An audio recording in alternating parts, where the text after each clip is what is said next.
mesdames, bonjour.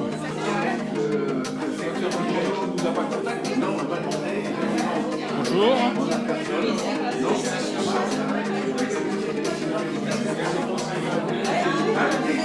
Mesdames et messieurs, bonjour. Merci beaucoup d'être présents parmi nous pour cette inauguration de l'espace cyber qui est ici. Donc vous connaissiez déjà le cyberespace, le point cyber, pardon. Point cyber. Et puis le foyer rural nous a proposé il y a quelque temps d'utiliser en espace partagé ce lieu. Donc, on a gardé, bien entendu, ce lieu, c'est un bâtiment communal, un local communal, dans lequel travaille Anne-Hélène, que j'ai vu, qui est par ici, voilà, que tout le monde connaît ses activités ici. Mais comme le local permettait d'avoir un équipement adapté pour le foyer rural qui accueille pas mal d'IGA dans diverses activités, on a dit que ça serait pas mal, en effet, qu'il y ait un espace partagé entre Anne-Hélène et puis les présidents et coprésidents du foyer rural. Donc voilà pourquoi nous sommes là aujourd'hui. Je ne vais pas entrer dans les détails. Je vous remercie tous d'être ici présents. Toute la population est invitée, bien entendu. Sous l'égide, on a prévenu tous les présidents d'associations, et puis bien sûr les élus et les agents. Et après, c'était à chacun. C'est sur le site, sur le panneau d'information, c'est sur le site web. Donc, qui voulait savoir s'il y avait un événement particulier aujourd'hui, vous pouvez nous rejoindre pour ce moment de convivialité. Bon. Donc, cet espace appartient le foyer va prendre la relève dans mon propos, appartient à l'ensemble des IGA qui peuvent venir profiter de certaines activités qui les intéresseront, qui les intéressent déjà. Voilà. Je vous remercie de votre présence encore une fois. Et je laisse la parole à la présidente et au coprésident. Moi je suis présidente, t'es coprésidente. Et après il y aura le... Ah, je remercie Louis puis Martin, s'il vous plaît, venez à côté de moi, bien. Il faut le connaître, c'est un artisan de haute valeur. Louis habite à IG depuis quelques temps, j'en profite, excuse-moi. Oui. Louis, c'est lui il est ferronnier d'art, on va dire d'art. Plus métallier. Métallier. C'est lui qui a fait la plaque en acier. C'est Louis qui a fait le portail que vous connaissez maintenant à l'école avec les petits enfants.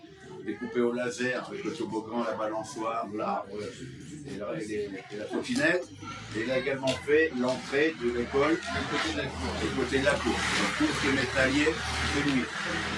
Merci pour votre travail, Louis. Et puis Gilles-Louis Gavet, GLG, a fait tout l'intérieur. Le foyer pourra mieux vous en parler. Tout l'intérieur. Il s'excuse de ne pas pouvoir être là ce matin. Il est en réunion de chantier à Tramail avec une famille suisse qui lui a demandé un gros chantier. Donc il m'a dit que je ne pourrais pas être là. Il va être ici que vers 11h30. Donc peut-être nous rejoindre, je ne sais pas si. Voilà, merci beaucoup. Au foyer maintenant de prendre.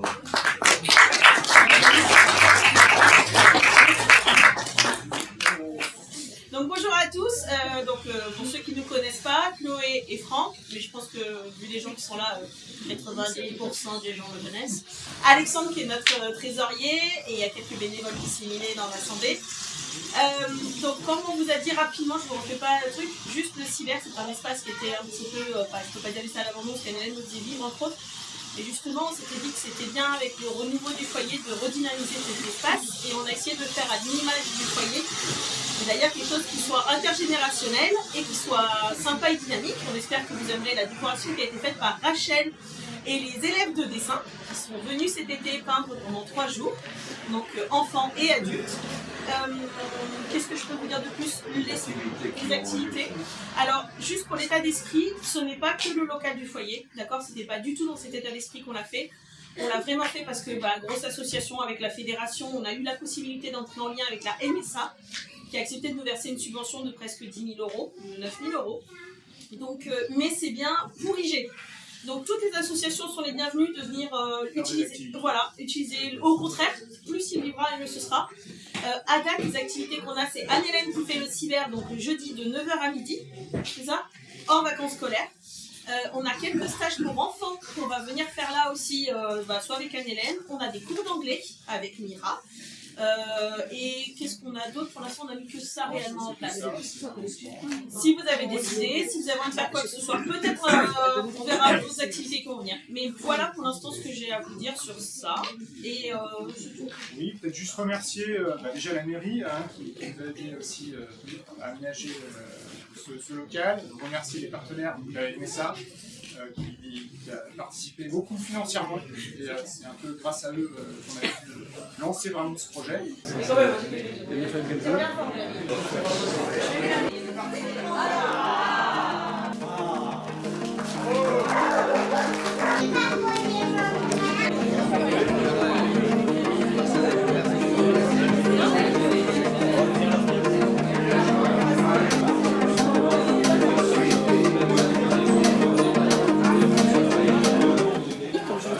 Donc à l'époque, tous les murs étaient gris et puis un peu dans ce ton-là, un peu vieux. Donc nous on a laissé le sol, le plafond, on a refait peindre tous les murs blancs et ça c'est les fameuses fresques que j'ai fait faire par la prof de dessin donc, qui est venue avec les élèves. Donc les élèves on en a profité pour faire un stage de dessin. Du coup ça a été une fresque coopérative avec tout le village. Donc c'était super sympa et ça a été des enfants à partir de 4 ans jusqu'aux adultes 60 ans. Donc c'est vraiment très coopératif. Les meubles, donc on a fait en sorte d'avoir un mobilier qui soit en fait adaptatif, c'est-à-dire qu'il se plie, il se range, il se porte en fonction des activités comme ça qu'on met. Donc par exemple ces tables elles se replient mais quand elles sont dépliées elles font quasiment 2 mètres de long. Pareil pour les petits bureaux, donc ça permet, on espère faire du soutien scolaire entre autres. Donc voilà pour ce là, machine à café à disposition pour les gens qui viennent faire des activités. Donc voilà, et puis à côté on a créé du coup une petite salle pour les enfants ados. Hop. À l'époque c'était un local pour stocker. Et du coup, entre-temps, donc on l'a complètement réaménagé que par les bénévoles qui ont construit les canapés palettes pour que ce soit un local sympa pour organiser des réunions avec les enfants, les ados, les familles. Donc on a acheté une Switch, un vidéoprojecteur, qu'est-ce qu'on a d'autre? Des petites tables pour jouer et on a espoir de lancer plus d'activités autour de la parentalité aussi pour accueillir les jeunes parents du village et que les enfants puissent s'occuper pendant que les parents ont une activité. Donc voilà, pour l'instant, ce qu'on a, c'est tout neuf. C'est vrai qu'à IG, ils avaient déjà cette idée de cyber qui est très intéressante. Là, aujourd'hui, dans des locaux comme ça, c'est une grande chance de pouvoir donner accès à des locaux, à tous les gens du village, toutes les associations. C'est quelque chose de confortable. Je pense que ça va bien marcher. Et les projets du FRGS en lui-même? Les projets du FRGS, on va terminer ce projet de la terre à l'assiette. Je pense qu'on va le terminer à l'Aisée en novembre avec un salon des artistes où on va partager avec les enfants aussi et tous les gens du village et des foyers qui voudront bien exposer. Et puis on commence à réfléchir sur un projet, peut-être le projet fédéral culture, avec le projet qu'Hélène nous a présenté. Personnellement, j'ai l'impression que ce serait plutôt pour 2024, mais on va donner nos réponses en avril où on a un CA et les présidents de foyer pourront s'exprimer.